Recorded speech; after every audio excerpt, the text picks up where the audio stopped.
তো আমি আমার বন্ধু মিল্লাত আমরা দুইজন গুলিবিদ্ধ হই। তো ডিবির গ্রেপ্তার আতঙ্কের ভয়ে আমরা হাসপাতাল থেকে বের হয়ে যাই। বছর ঘুরে আবারও সেই রক্তাক্ত জুলাইয়ের স্মৃতি নিয়ে ডেইলি সানের বিশেষ আয়োজন। জুলাইয়ের রক্তাক্ত দিনগুলোতে আমাদের সঙ্গে রয়েছেন ঢাকা মহানগর উত্তর ছাত্রদলের সহসভাপতি ফখরুল ইসলাম ফাহাদ। জানতে চাই জুলাইয়ের দিনগুলোতে তিনি কোথায় ছিলেন, কেমন কেটেছে জুলাইয়ে তার আন্দোলন। ফাহাদ ভাই, আপনার কাছে একটু জানতে চাই যে জুলাইয়ের দিনগুলোতে কিভাবে শুরু হলো, কি ঘটেছে আপনার সাথে?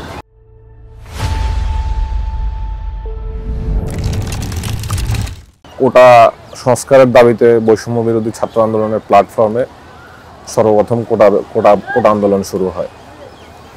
কিন্তু আপনার এই অবৈধ খুনি হাসিনা সরকার প্রথম দিক থেকেই ছাত্রদের ন্যায্য দাবিকে আপনার অস্বীকার করে আসছিল। এর পরবর্তীতে আমাদের এঙ্গেজমেন্টটা যদি আপনি ধরেন, যখন বাংলা ব্লকেট কর্মসূচি শুরু হয়, আমরা তখন সাধারণ শিক্ষার্থীদের পাশে শুকনো খাবার পানি নিয়ে আমরা সবসময় ছিলাম এবং ছাত্রদের আমরা ডাল হিসাবে এই আশেপাশে আমরা অবস্থান করতেছিলাম। তো আমি ছাত্রদলের একজন কর্মী। ছাত্রদল আনঅফিসিয়ালি আপনি যদি দেখেন প্রত্যেকটা স্পটেই আপনার ঢাকা শহরের ছাত্রদলের সক্রিয় অবস্থান ছিল। আমাদের অফিসিয়াল অবস্থানের ব্যাপারে নিষেধ ছিল, কিন্তু আমাদের আনঅফিসিয়ালি আমাদের প্রত্যেকটা স্তরের নেতাকর্মী অবস্থান করতেছিল। এর পরবর্তীতে আপনি যদি দেখেন, রংপুরে আবু সাইদ পুলিশের গুলিতে মারা যায়, তারপরে চিটাগাংয়ে শহীদ ওয়াসিম মারা যায়, তারপরে আপনার এই মুগ্ধ পানি বিতরণ করতে যেয়ে মারা যায়, তারপরে যখন এই যে হলগুলা থেকে ছাত্রলীগ বিতাড়িত হইল এবং আপনার শেখ হাসিনা আন্দোলনকারী ছাত্রছাত্রীদেরকে রাজাকারের বাচ্চা বলে বললেন, তখন দেখলেন যে পরিস্থিতি উত্তাল হয়ে উঠেছিল সারা বাংলাদেশে। এরই প্রেক্ষিতে আপনার 18 জুলাই প্রথম কমপ্লিট শাটডাউনের ঘোষণা আসে। কমপ্লিট শাটডাউনের ঘোষণা আসার পরে আমরা প্রকাশ্যই আপনার এই আন্দোলনের সংহতি জানিয়ে আমরা আমাদের অবস্থান নেই। তো 18 জুলাই সর্বপ্রথম আমরা কমপ্লিট শাটডাউনের পক্ষে কাকরাইল মোড়ে আমরা মিছিল বের করি এবং দুপুরে আমরা ফকিরাবুল মোড়ে ছাত্রদলের সাধারণ সম্পাদক নাসির ভাইয়ের নেতৃত্বে আমরা মিছিল বের করি কমপ্লিট শাটডাউনের পক্ষে।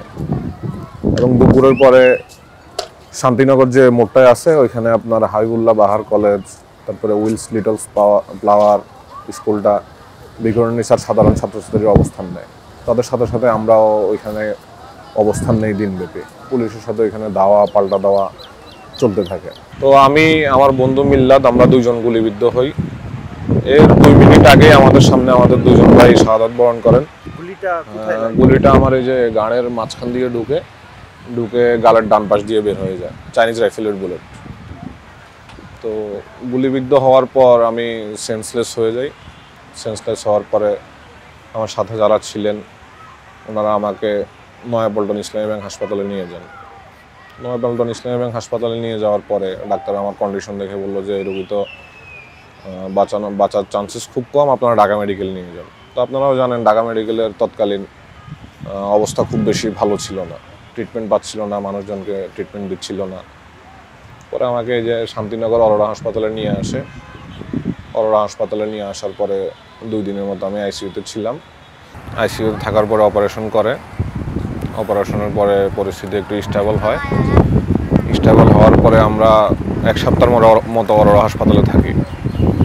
তো 1 সপ্তাহ পরে হঠাৎ করে হ্যাঁ, তখন আন্দোলন চলছিল কিন্তু আমরা হাসপাতালে ভর্তি।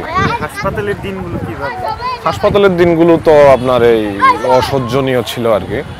আমার 2 দিন তো এমন গেছে, আমার পুরো বডি নাড়ানোর মতো অবস্থা ছিল না।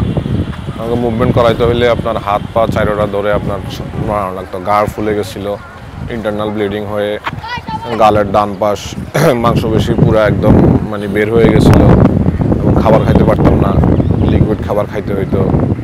এবং খাবার খাইতে গেলে আপনার এই প্রথম প্রায় 15-16 দিনের মতো আপনার এই মুখের ডান পাশ দিয়ে খাবার পড়ে যাইত। তো সবচেয়ে মানে দুঃখজনক যে ব্যাপারটা ছিল, 1 সপ্তাহ থাকার মতো দিনটা বুধবার খুব সম্ভবত রাত 10টা নাগাদ ডিবি হাসপাতালে অভিযান চালায় আমাদেরকে অ্যারেস্ট করার জন্য। তো ডাক্তার তখন আইসা বললো যে বাবা যদি বাঁচতে চাও তাহলে তোমরা এখান থেকে দ্রুত বের হয়ে যাও, কই যাবা জানি না। মানে আপনার হাসপাতালে চলে গেছে? হ্যাঁ, হাসপাতালে চলে গিয়েছিল। পরে উনি আমাদেরকে মানে জাস্ট ড্রেসটা চেঞ্জ করে দিয়ে প্রেসক্রিপশনটা দিয়ে বললো যে তোমরা বের হয়ে যাও। তো ডিবির গ্রেপ্তার আতঙ্কের ভয়ে আমরা হাসপাতাল থেকে বের হয়ে যাই। বের হয়ে কোথায় যাব, তখন তো আপনার এই কারফিউ চলতেছে, দেশের একটা মানে বিভীষিকাময় পরিস্থিতি। পরে আমার এক মামার বাসায় যাই মিতালি রোডে, ওনাদের বাসায় সপ্তাহখানিক ছিলাম। সপ্তাহখানিক থাকার পরে আমার এই যে গালের সেলাই যেটা, এই সেলাইটা হাসপাতাল যায় সেলাইটা কাটাই। তারপরে আমার বোনের বাসায় মানে 5 তারিখ পর্যন্ত আমি অবস্থান করি।